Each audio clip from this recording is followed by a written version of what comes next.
Hey everybody, welcome back. Mike from Spectre Comics. Today I'm building another SketchUp model for my comic, Spectre Comics issue number 7.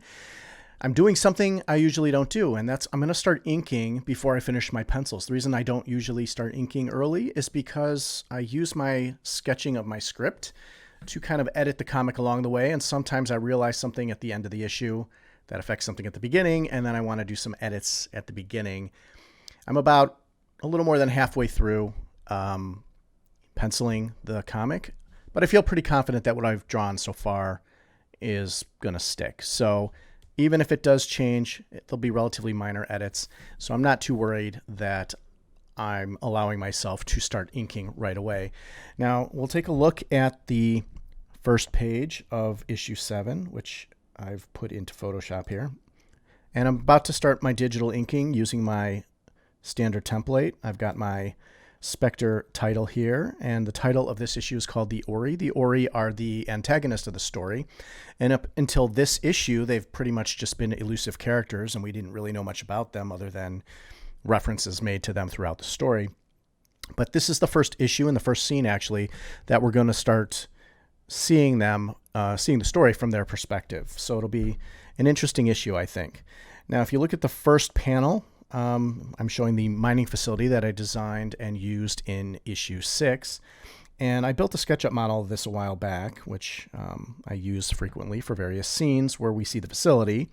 But we're going to be starting to focus up here at this tower here. So the tower is the captain's quarters that runs the Ori mining facility. The facility here is built into the edge of the mountain, and then the mining happens deep within the mountains, under the mountains behind the facility. So as I said, we're working on the captain's quarters up here in the tower.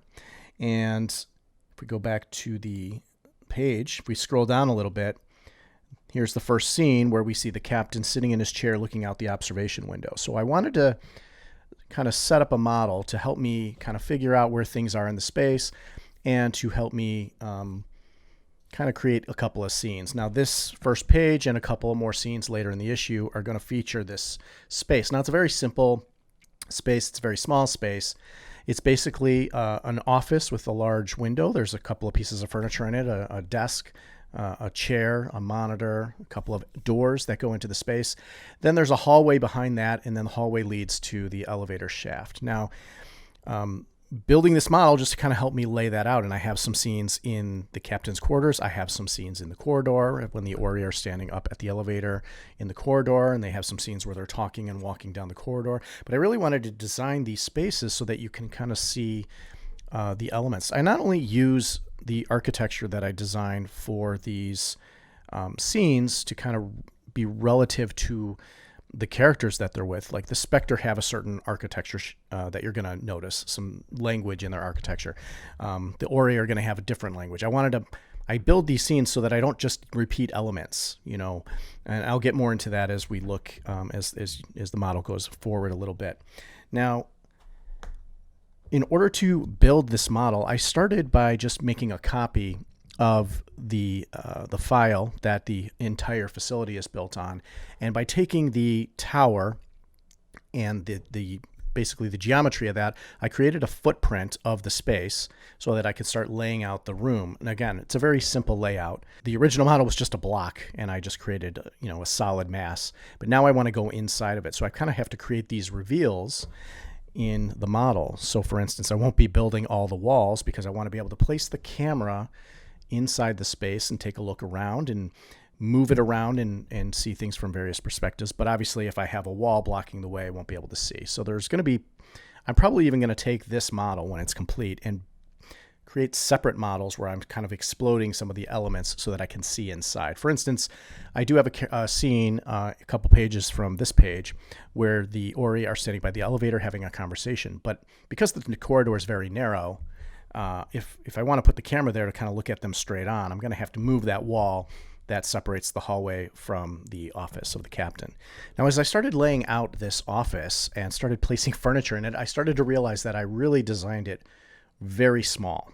And in order to get a proper amount of clearance. Now, I am an architect in real life, and when you start laying furniture out, you realize that you need certain clearances to walk around things. And I realized that I created this very small room where I wouldn't be able to get much in there. You wouldn't be able to have multiple characters in there. You wouldn't be able to lay out any furniture in there.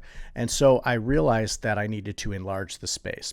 On top of that, the corridor was a very uncomfortable 4 feet wide, and I wanted it to be at least 6. So the first thing I did was I kind of just pulled the front of the office forward several feet so I could get a wider corridor to the elevator space, and then just allow the office to be a little larger. Now, another thing to think about is that the captain is larger than your typical Ori soldier. Kind of think of him as a boss character in a video game.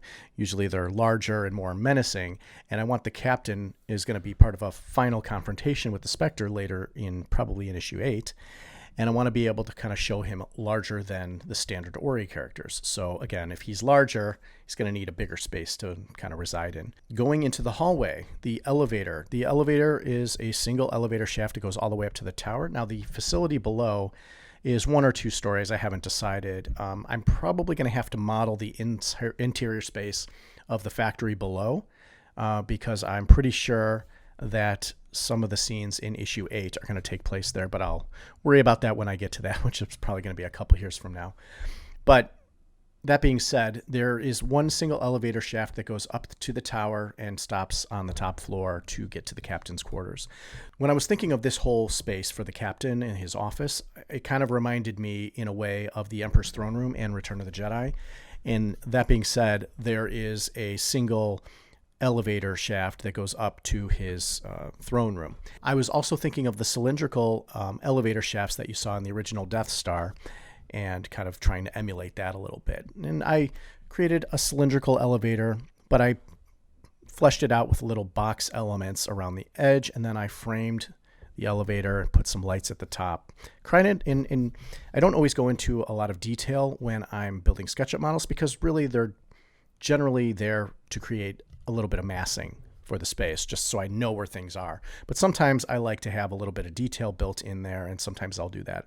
So I put a score line above in the wall above the elevator, and then there's lights that indicate floor level so that you know when the elevator is arriving. Now, for buildings like this, now this is a factory basically, and for buildings like this that are truly utilitarian, I like to create a lot of elements that are exposed. For instance, exposed ductwork, and you see, it's not a comfortable space. It's not like a high-end interior kind of space. It's very utilitarian.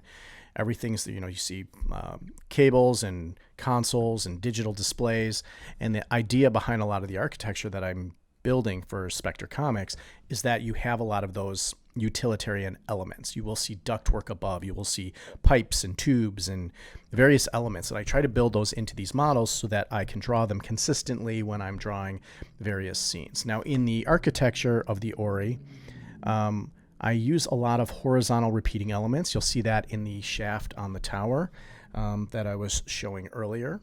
There's a lot of just horizontal ribs that go up the tower.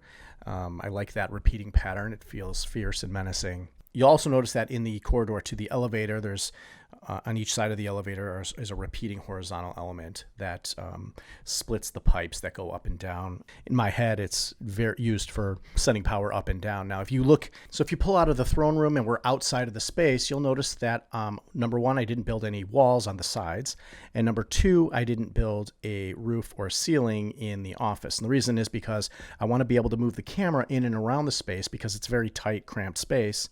I want to be able to kind of slide the camera in the side so that when I'm drawing, I can look right into the space and draw the elements that are within the space. And so basically when I get a scene and the camera set to where I want it, and I'm going to use that image for a scene, I just take a little snippet, I copy that into my Photoshop document for my comic page, and then I'll just basically trace the space, and then I'll draw in the other elements, characters, and any other details that I want to add into the space. If you really pull outside of the building, you'll also notice that there are other elements up and around the space. So you've got the shaft of the tower, and then you've got the captain's quarters on the top floor of the tower, but you even go higher above that, and there's spires and other elements that go up and around the space. And that just rounds out the entire design so that it feels like you're designing the inside of the space as well as the outside of the building. Now, some of the other elements I put in this space have a characteristic all of their own. For instance, I use hexagonal doors in order to create a unique door pattern, which I didn't use in Spectre architecture. If you look at the Tabari Spectre architecture on the ship or in their architecture in their buildings, they don't have this shaped door. I try to create different pieces of architecture that are related to a different species of character or a different alien race so that there's a consistency, and then you start noticing those things across the board when you're looking at those aliens. Whatever planet they're on, there's different language of architecture. And it's nice too, because I have a lot of repeating elements, by just selecting the item, by selecting the item, whether it's a single item or in a group. So for instance, the wall that I created the door in, there's 2 doors that go to the corridor from the captain's office. I can just basically highlight the wall, use the move tool, hit the control key, and then I can copy that right over without missing a beat. And that saves me a lot of time having to not have to model the same thing twice. So here is the final model, and you can see that I'm rotating around. It seems like a very simple space, and you might say, why would you need to build a model of such a simple space? But there's enough interest in this space that I wanted it to be unique, and I wanted it to be consistent from the various scenes. Now, again, there's going to be scenes in issue 7, and I'm sure there's going to be scenes in issue 8 that are going to use this room, and I just want to have consistency from scene to scene and from issue to issue when I'm drawing this space. Now, one of the things that's interesting is that I tried to build these models quickly so that I can use them quickly. I don't want to spend hours and hours and hours creating models like this to draw. I mean, sometimes it's worth the effort to put that time, but it doesn't have to be perfect. For instance, look at this chair. This chair is kind of a goofy shape, and it's not perfect as far as, it's not the most perfect chair design, but I get the chair close enough and I can use it for the massing and then just fix the detail. But at least I know the shape and the direction everything is going so that when I do draw it, there is a consistency of that shape. And the first scene that we're going to use is kind of like a scene like this. From seeing from behind the console and looking out the window and seeing the edge of the chair. The captain will be sitting in the chair.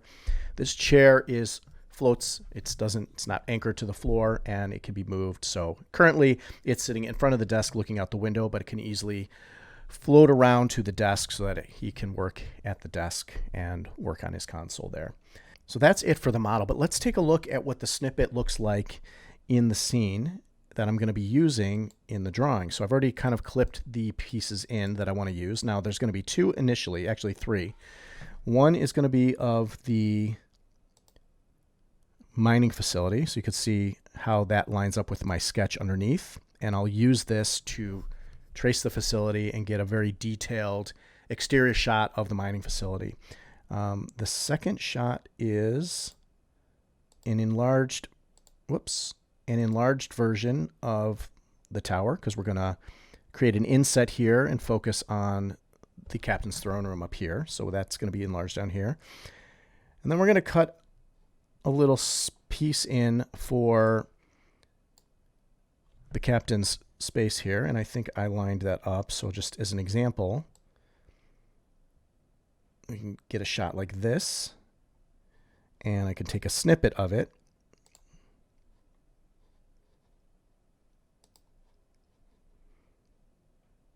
And then we're going to copy clip that and go back to create a new layer here and paste that in. And then we're going to resize it so it fits. And this is not the exact angle, and I'll probably work on this a little better, but you get the idea. And I can make it transparent so I can line it up with the sketch underneath. And you can kind of see how I can have the captain sitting in his chair. There's one of his henchmen, Ori soldiers, sitting behind him, talking to him. So that's it for this video. If you have any questions or comments about the way I use SketchUp for my comics, or using SketchUp for your drawings and creating these models, go ahead and put that in the comment section below. Go ahead and like the video, subscribe to my channel. I appreciate you watching. Have a great day. I will see you next time.